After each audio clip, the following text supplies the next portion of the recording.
Corporación Inmanente. Presencia internacional en medios. Y bien, continuamos con la interesante plática con la doctora Patricia Garduño. Y bueno, también ahorita nos va a hablar sobre el cuidado y la esterilización o desinfección también de las piezas de mano, que es muy importante. Para los que no son dentistas y que están escuchando este programa, les puedo decir que la pieza de mano es lo que hace ruidito y que lo recuerdan mucho los que van al dentista. Con lo que nos hacen las aperturas de las muelas cuando tenemos caries. Ese ruidito que a muchos no les gusta, bueno, se llama pieza de mano. Y esa pieza de mano tiene que tener un cuidado muy especial. Esa pieza de mano tiene que estar esterilizada.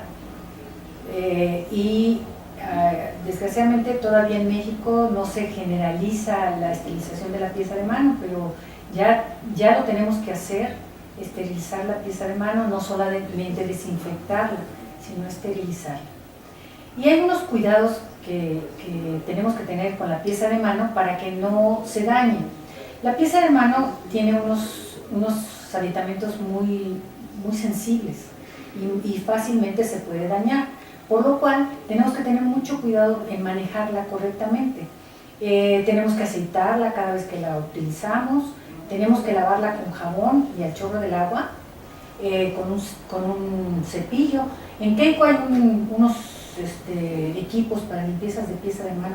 Sí, hay un equipo que la lubrica y que al mismo tiempo limpia por dentro lo que es la manguerita que lleva el agua. Pero no sé, a lo mejor nos podría explicar qué es o el efecto que tiene la pieza que hace que pueda transmitir algún tipo de infección. Bueno, cuando nosotros hacemos una cavidad o hacemos una pulpotomía, la contaminación no solo, lo que estamos produciendo con la pieza de mano es un aerosol y es una cascada que sube y baja.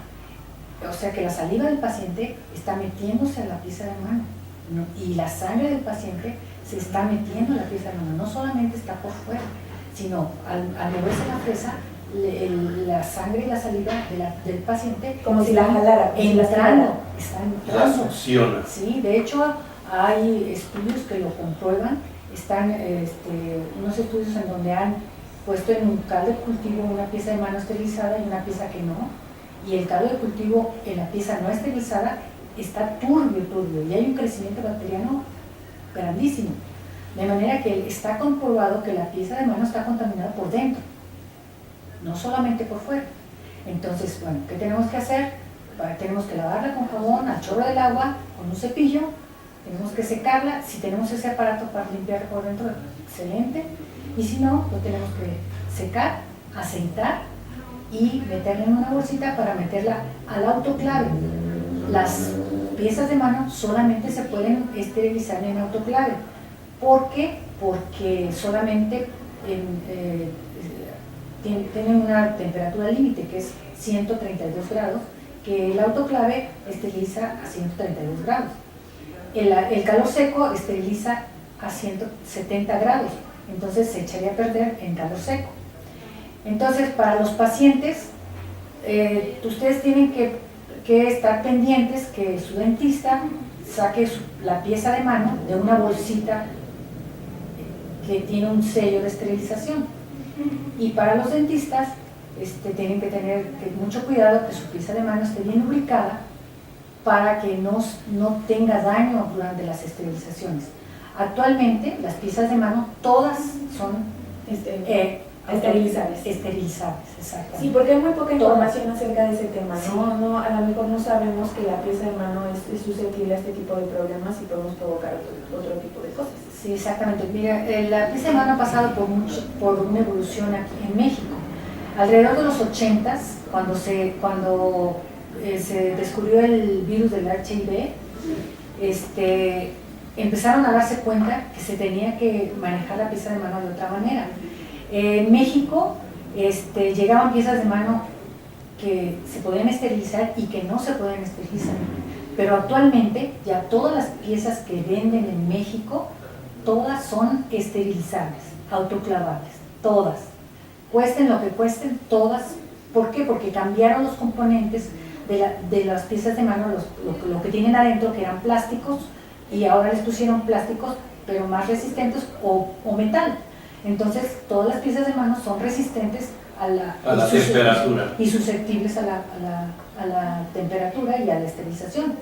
Entonces, un dentista tiene que tener varias piezas de mano, no solamente una pieza de mano, tiene que tener suficientes, no muchas, sino suficientes, de acuerdo a la cantidad de pacientes que está viendo, para tener una pieza de mano esterilizada para cada paciente que se siente en su sillón y que va a ser atendido por él. Sí, muy bien, lo que has comentado al inicio de todas las barreras de protección, así como todas las barreras de protección son desechables, bueno, la pieza de mano no, pero debemos de tener una para cada paciente. Entonces, si vamos a tener 5 pacientes en la tarde, bueno, pues debemos de tener 5 piezas de mano ya preparadas, estériles, para que podamos trabajar en el paciente. ¿No Así crees? Es. Por ejemplo, si tenemos 5 pacientes, pero nada más tenemos 3 piezas de mano, bueno, pacientes 3 para operatoria, o sea, 3 pacientes que vamos a utilizar piezas de mano, y los otros pacientes pues, para extracción o pero no, y tener siempre una de reserva por si llega una urgencia, pero sí ya es responsabilidad del dentista esterilizar la pieza de mano de baja y de alta velocidad. Las 2 piezas de mano tienen que ser esterilizadas. Además, el precio de las piezas de mano han cambiado. Antes eran caras, hoy son precios muy accesibles, ¿no? Para que tengamos varios en el consultorio dental, y así no queremos comprar, es que nos duele el codo, ¿no? Sí. Hay mucha gente que también sí le duele mucho el codo en comprar cosas para consultorio y no se dan cuenta que es para beneficio propio, claro, ¿no? Y de nuestros pacientes, lo que vaya a comentar, que es lo más importante, porque es a lo que nos debemos a los pacientes en la práctica privada. Y no sé, por ejemplo, si se contamina la pieza de mano, igual se contamina todo lo que está en la unidad. Las mangueras, por ejemplo, sí, están dentro. Definitivamente, doctora. Fue muy atinado comentar esto porque uno de los problemas que también no hemos terminado de resolver es el agua en el consultorio. El agua, ustedes han oído eso de que donde hay agua hay vida, pues sí es cierto. El agua que es potable tiene que tener menos de 200 unidades formadoras de bacterias por mililitro. El consultorio dental también tiene que tener menos de 200 unidades formadoras de bacterias por mililitro en el agua que estamos utilizando para atender a nuestros pacientes. Entonces, tenemos que hacer un protocolo de limpieza de mangueras, porque las mangueras de los consultorios dentales es donde tienen todo para que las bacterias crezcan. Tienen oscuridad, o sea, las mangueras por dentro, tienen humedad y tienen días que el agua no sale. Entonces, todas esas, y además con el calorcito, nosotros en esta área de la República Mexicana no tenemos aire acondicionado, no tenemos calefacción. Entonces, cuando hace calor, ¿sí? Y cuando hace frío, hace frío. Entonces ahí las bacterias aprovechan todo para crecer. Entonces, otra de las cosas que los dentistas tenemos que cuidar es el agua con que estamos atendiendo a nuestros pacientes. Tenemos que hacer un protocolo semanal con cloro, con algo muy sencillo, con agua con cloro, pasar esa agua por las mangueras todas las semanas para que las mangueras se limpien y colocar en el agua que se va a quedar para atender al paciente una porción de enjuague bucal. ¿Cuál sería la proporción? 1 en 10 más o menos del cloro, y unos 3 mililitros de enjuague bucal por 1 litro de agua. ¿Sí? El enjuague bucal, como es bactericida, va a mantener bajo el número de bacterias durante la semana. Y llega el siguiente día, y por ejemplo los lunes vamos a hacer, en el consultorio todos los lunes hacemos el protocolo de limpieza de manguera hasta el otro lunes. Si se acabó el agua, hay que colocar nueva agua, puede ser del garrafón. Lo ideal sería que fuera agua destilada, solamente destilada, sería muy bueno, porque así las sales minerales no se pegan a las mangueras, y también nuestra pieza de mano está más libre de sales minerales y nos va a durar más. Perfecto. Yo creo que esos tips son muy excelentes para todos los que nos dedicamos a la práctica privada en los consultorios dentales. Bueno, pues no nos va a quitar, por decirlo, una hora que lleguemos antes al consultorio y que hagamos todo este protocolo para desinfectar todas nuestras mangueras. Es lo más ideal y lo más conveniente tanto para nosotros como para nuestros propios pacientes. ¿Qué otra pregunta tienes, Nelly, para la doctora Patti? Pues no sé, se me ocurre. Aparte, estabas comentando todos los factores que intervienen para la contaminación en las mangueras. Yo creo que se suma otro factor muy importante, que son los de las compresoras, ¿no? Que también, si nosotros no tenemos también un mantenimiento y un protocolo, bueno, pues aunque estemos descontaminando esa parte, pero si no tenemos también un mantenimiento del compresor, pues de nada sirve, ¿no? Sí. Una vez en una plática que di me preguntó la doctora Bayar, por cierto, que qué pasaba con el aire si venía contaminado.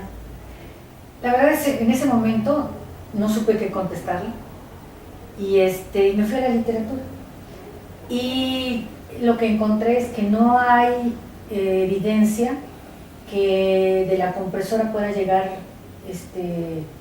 el aire contaminado para poder hacer daño a un paciente. No hay evidencia, no digo que no suceda porque no lo sé, pero actualmente lo que leímos, lo que encontramos es que no hay evidencia.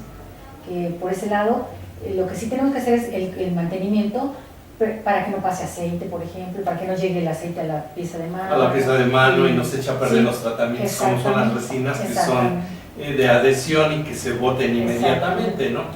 Y sí, como decía también una vez la doctora Luminosa, que es bien importante, o sea, más bien que no hay estadísticas, por ejemplo, en lo que hablábamos esa vez de amalgamas, ¿no? Que había daño para el organismo, etcétera, etcétera, que no se puede comprobar estadísticamente, así como lo estás también comentando, pero que también es bueno que tengamos un mantenimiento a nuestro compresor, porque pobrecito, luego lo olvidamos en la azotea, ¿no? De hecho, está en la norma de salubridad también está que hay que hacerle, tiene que tener se tiene que purgar sus filtros para que no pase pues cosas inadecuadas a tu equipo, ¿no? Y ya que nos ha hablado tanto de la norma, ¿nos podría hablar un poquito de ella? ¿Cada cuándo cambia, por ejemplo? Mira, lo que sé de la norma... Bueno, ahorita que lo piense un poquito la doctora Patti y en un momento regresamos. Corporación Inmanente. Presencia internacional en medios.